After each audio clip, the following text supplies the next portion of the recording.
సింగూరులో ఈరోజు 18 టీఎంసీల నీళ్లున్నాయి. ఎల్లంపల్లిలో 7.73 టీఎంసీల నీళ్లున్నాయి. ఉస్మాన్ సాగర్లో 2.65 టీఎంసీల నీళ్లున్నాయి.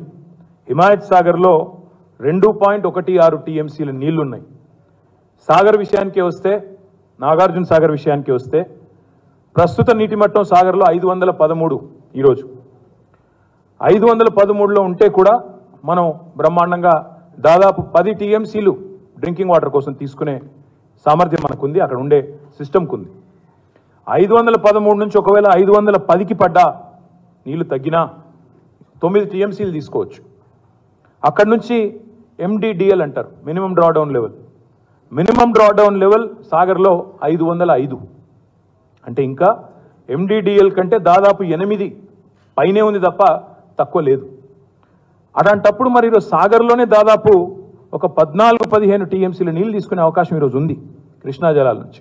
నిజం చెప్పాలంటే కొన్ని సందర్భాల్లో గతంలో ప్రభుత్వాలు MDDL కంటే ఇంకా 10 కిందికి పడ్డా, 505 నుంచి 495కు పడ్డా ఎమర్జెన్సీ పంపింగ్ కూడా చేసి ప్రజల గొంతెండకుండా కాపాడిన నేపథ్యం గతంలో ప్రభుత్వాలు చేసినాయి. మేము చేశాం, ఇతరులు కూడా చేశారు. ఈ ప్రభుత్వానికి మాత్రం ఆ తెలివితేటలు కూడా లేవు. వాస్తవం ఏంది? KRMBకి ప్రాజెక్టులు అప్పచెప్పారు, నాగార్జున సాగర్ అప్పచెప్పారు. ఇవాళ అక్కడ నీళ్లు తీసుకోవాలంటే ఢిల్లీ వాడి ముందు బిచ్చం అడుక్కున్నట్టు నీళ్ల కోసం కూడా, తాగునీళ్ల కోసం కూడా అడుక్కునే దుస్థితి తెచ్చింది రేవంత్ రెడ్డి ప్రభుత్వం. వాళ్ళని బతిలాడుకోవాల్సిన పరిస్థితి వచ్చింది. సాగర్లో మేము డిజైన్ చేసాం, మేము అందరం పోయి చూసినాం.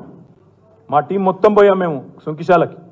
తలసాని గారు, వివేక్ గారు, గోపి గారు, గాంధీ గారు, మొత్తం నగర ఎమ్మెల్యేలు, డిప్యూటీ స్పీకర్ ఆనాడు పద్మారావు గారు అందరం కలిసిపోయినాం ఒక 4-5 ఏళ్ల కిందట సుంకిశాల.